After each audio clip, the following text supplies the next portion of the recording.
La Première Guerre mondiale. L'image qui nous vient à l'esprit, c'est souvent celle d'un immense hachoir à viande. Une sorte de loterie macabre où la survie ne tenait vraiment qu'à la chance pure. Une rafale de mitrailleuses, un obus qui explose, on imagine facilement ces millions d'hommes jetés dans la fournaise, leur destin suspendu à un fil complètement aléatoire. Et cette perception, elle est puissamment décrite par ceux qui l'ont vécue. Henri Barbusse, dans son chef-d'œuvre Le Feu, il parle des jeux de la mort qui frappent au hasard. Pour lui, comme pour tant d'autres, la mort était juste une force aveugle, imprévisible.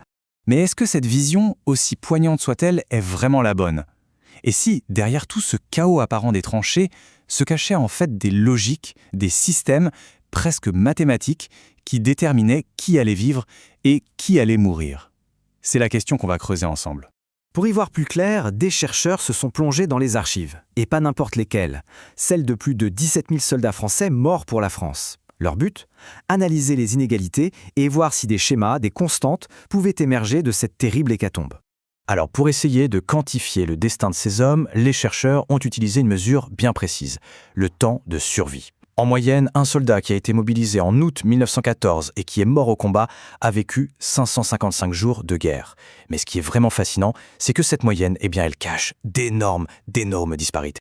Le tout premier facteur qui saute aux yeux, et qui est sans doute le plus frappant, ce n'est ni le courage, ni la chance. Non. C'était tout simplement l'arme dans laquelle le soldat servait. Et là, le chiffre est absolument stupéfiant. Plus 400 jours. C'est l'avantage de survie moyen d'un artilleur par rapport à un fantassin. On ne parle pas de quelques jours ou de quelques semaines. Non. On parle de plus d'un an de vie en plus, en moyenne.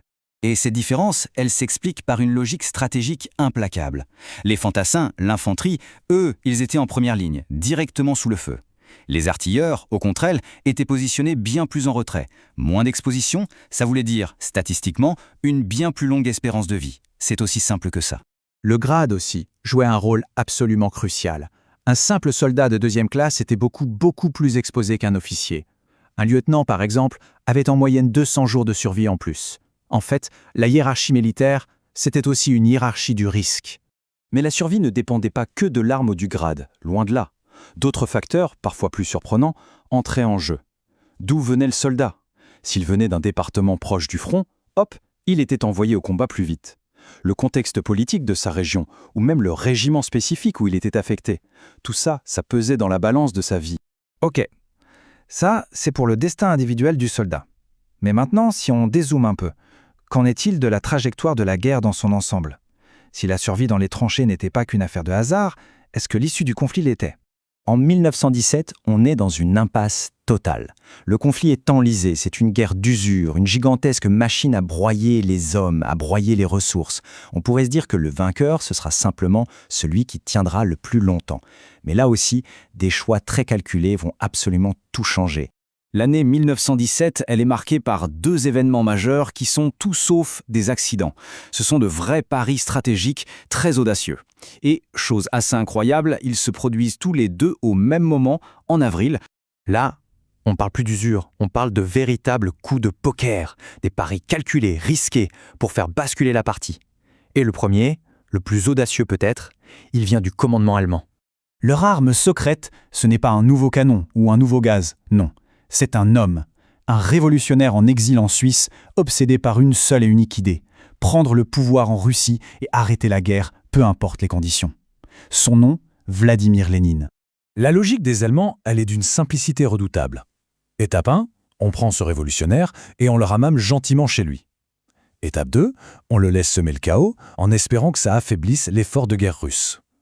Et étape 3, si ça marche, bingo, la Russie sort de la guerre et l'Allemagne peut enfin concentrer toutes ses forces à l'ouest. C'était un pari à faible risque pour une récompense potentiellement énorme. Le commandement allemand s'est dit, au pire, ça ne marche pas et on n'a rien perdu. Mais si par miracle ils arrivent au pouvoir, pour nous, ce serait parfait. Un calcul d'un cynisme total, mais qui va changer la face du monde. Et au même moment, il y a un autre pari stratégique qui se joue. L'entrée en guerre des États-Unis, ce n'est pas un hasard non plus. C'est une décision mûrement réfléchie qui va injecter une puissance industrielle et un réservoir d'hommes frais colossaux du côté des Alliés, changeant radicalement et définitivement l'équilibre des forces. Alors comment on relie tout ça? Ces deux histoires, celle du simple soldat, dont la survie dépend de son régiment, et celle de la guerre, dont l'issue dépend d'un révolutionnaire dans un train. Eh bien, on a deux visions qui s'affrontent. D'un côté, l'expérience vécue du hasard. la balle perdue, l'obus qui tombe du ciel. Et de l'autre, la réalité froide, calculée, des systèmes et des choix, le grade d'un soldat, son département d'origine, ou le pari stratégique d'un état-major. La guerre, en fait, c'est un enchevêtrement de ces deux réalités. Du coup, la question finale, c'est celle-ci. La Grande Guerre, c'était une loterie de la mort, une hécatombe aveugle, ou bien une équation terrible dont de nombreux paramètres étaient déjà fixés à l'avance.